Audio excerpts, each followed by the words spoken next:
আসসালামু আলাইকুম। একটু আগে 30 টাকা দিয়ে এই প্রোডাক্টটা আমি বাজার থেকে কিনে আনলাম। সম্পূর্ণ ফ্লেভারটা হলো লিচু। আমরা যে লিচু খাই সে সেম লিচুর ফ্লেভার।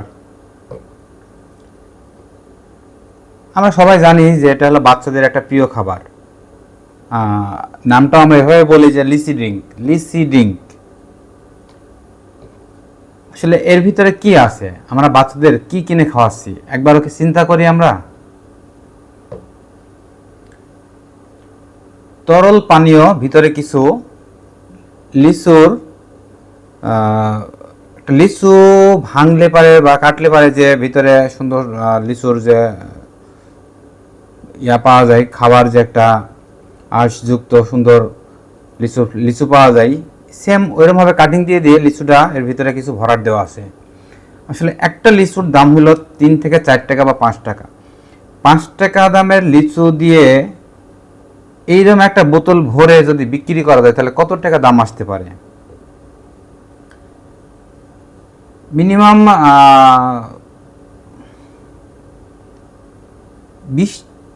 15 থেকে 20টা লিচু লাগবে এটা পরিপূর্ণ করতে হলে পারে, যার দাম আসে প্রায় 80 থেকে 100 টাকা। অথচ আমরা কিনে আনছি বাজার থেকে 30 টাকায়। এবং বাচ্চাদের কিন্তু খুবই প্রিয় একটা খাবার লিচি ড্রিঙ্ক।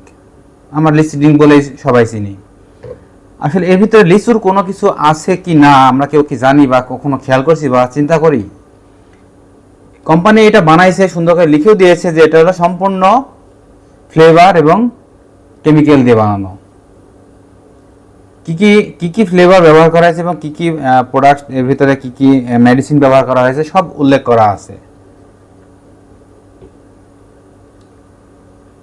30 টাকার একটা পণ্যে কখনোই এই 250 ml খাবার পানীয় এর ভিতরে লিচু পাওয়া কখনোই সম্ভব না। তো আমরা বাজার থেকে যখন কিনবো বাচ্চাদের জন্য অবশ্যই আমরা চিন্তা ভাবনা করে কিনবো যাতে বাচ্চাদেরকে এটা খাওয়ানো যাবে কি না। সম্পূর্ণ কেমিক্যাল এবং বিভিন্ন মেডিসিন দিয়ে তৈরি, বিভিন্ন ফ্লেভার দিয়ে এই প্রোডাক্টটা তৈরি। সো আমরা কখনোই বাচ্চাদেরকে এই খাবার খাওয়াবো না। সবাই সতর্ক থাকবেন, সচেতন হবেন।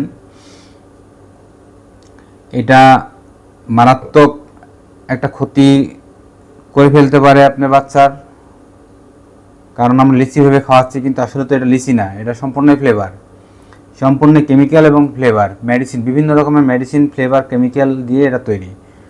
সো আমরা বাচ্চাদের খাওয়ানোর আগে সবাই সতর্ক হব, সচেতন হব। আমরা ভাববো, 7 বার করে ভাববো যে আসলে এটাকে বাচ্চাকে খাওয়ানো যাবে কি না। সো সবাই সাবধান থাকবেন, ভালো থাকবেন। বাচ্চাদের কাছ থেকে এই সকল কেমিক্যালযুক্ত খাবার দূরে রাখবেন। সবাইকে অসংখ্য ধন্যবাদ। আসসালামু আলাইকুম।